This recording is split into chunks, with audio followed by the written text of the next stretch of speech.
she could be. All the love she got, it belongs to me. When you help me out, calling on my darling. Well, my name is Nick Moss. I come from Chicago, Illinois, and I play real deal old school Chicago blues.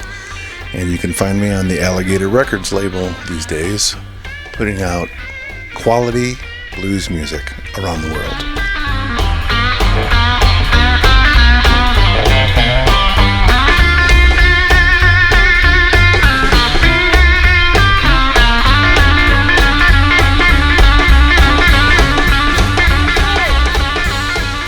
Well, I'm influenced mostly by the artists from the 1930s all the way up to probably maybe mid-70s, and after that, I don't really delve into more modern sounds and more modern sounds of even blues music. But all the old artists that if you look back through history, or you can Google these names, like who were the artists in the 1930s, 40s, 50s, and 60s that were at the top of their game in blues. Those are the people that I try to pay respect to in ways of trying to study their music and get their message out there, and do my best to give them as much respect as possible by playing the music the way that they played it. Makes me jump and shout, kiss me in the heat, makes the lights go out. Baby, love she got, makes me really try, makes me realize I'm too young to die. Let me help me, honey, calling on my darling. A lot of people would say that when blues music started, it was an acoustic form of music in the early 1900s up until the 1930s. And then, you had these great innovations in music and innovations in instrumentation where they electrified things and put pickups on guitars and made amplifiers. And what happened is a lot of the blues artists of that time had emigrated from the south to the north, like from New Orleans, from Mississippi, from like the Carolinas and South, and came up to places like Milwaukee, Chicago, Detroit, New York. And by that time, in the mid-40s and stuff, there was electric instruments, and what they did was they took that music, they plugged it in, they amplified it, and it made different sounds, which forced them to adjust to the sounds it was making and kind of creating their own version. In a lot of ways, it did things. Especially if we're talking about blues in Chicago, in the 1940s, big band music was huge. So you had these big bands with horn sections and stuff. But you couldn't fit a big band in a tiny neighborhood bar or tavern. So what they did was they hired these guys that played harmonica. And harmonica had to be heard, so that they started playing through these little PAs just like this. Right behind me, little Masco PAs in the house. And it would amplify it. And a lot of guys like Little Walter, he was emulating horn sections and saxophone players and playing lines to sound like some of these big band guys. And so Chicago blues kind of was an amalgamation of country blues, like old acoustic country blues, and trying to get more people to come out and dance and drink in the bars by playing a kind of big band music with a smaller combo. And that's kind of where the Chicago sound came from. It's exemplified in Muddy Waters from the 1950s, Little Walter, Howlin' Wolf. These guys making music that was amplified with a harmonica player, always a piano player, upright bass, and just trying to make music for people to enjoy and drink, because that was the key. You got to get people in there. The bars want people drinking their booze so they can make money. And the more money that they made and the more people you brought in, the better gigs you got.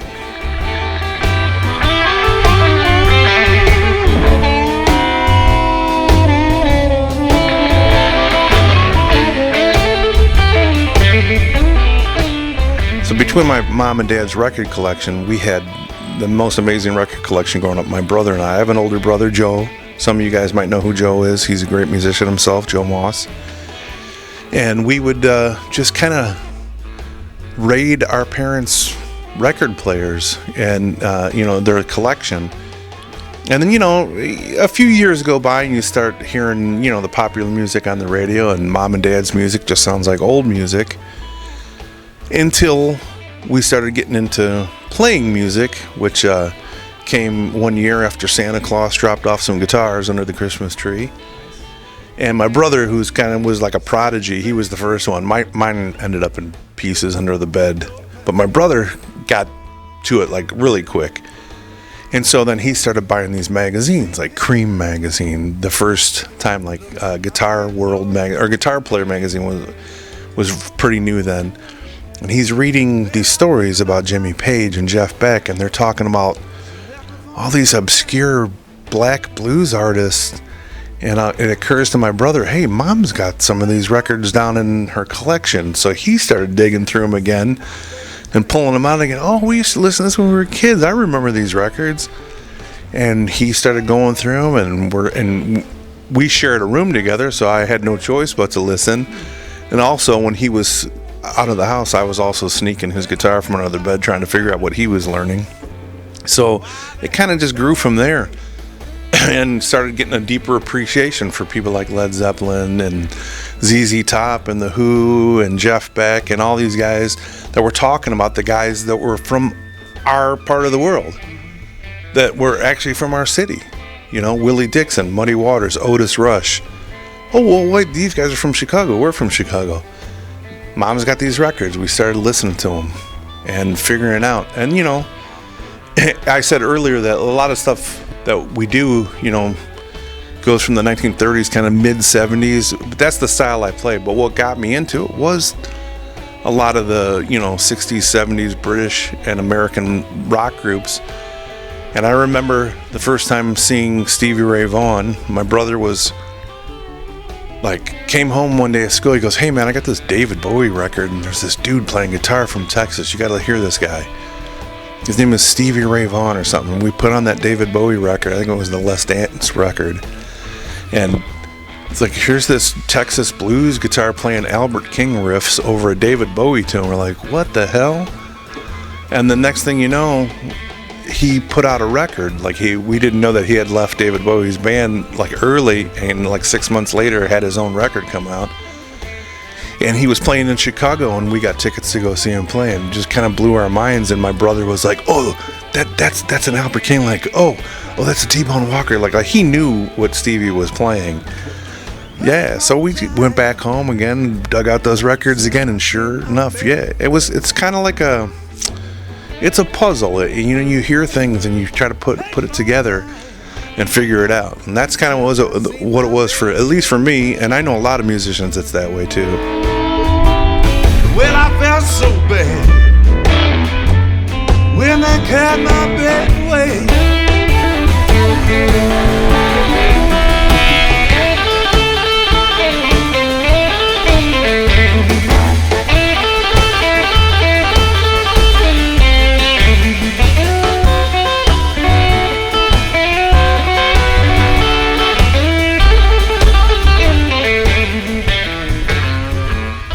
As I get older, I find that I'm more in touch with my own feelings. I'm more in touch and aware of the things that I took for granted in life, and has made me see the world in a bigger picture. And being a musician and given this gift to be a musician has taken me places in the world that I would have never thought I'd gotten to go to. I'm sitting here in the Netherlands, and I remember as a kid looking at my teacher's map behind her, looking at all these places around the world, wishing I could go there and there and there. And this has made me able to do this as a musician, and I've been doing this. And the one constant that I found is that we're more alike than we are not alike. And people just want the same thing. They want to be happy. They want to take care of their family. They want to be respected. It doesn't matter what religion you are, who you sleep with, who you pray to. It doesn't matter anything like that. And I think the first thing you got to do is find your own joy and don't worry about someone else's, because you can't be worried about someone else's joy until you have your own joy.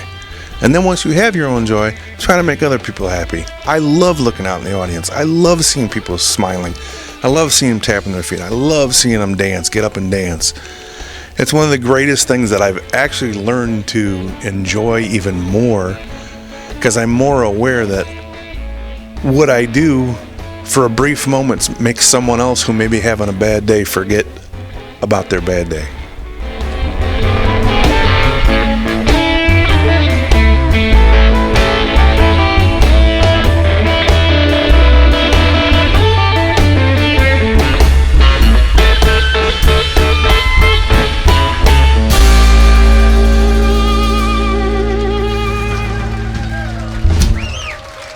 Thank you so much.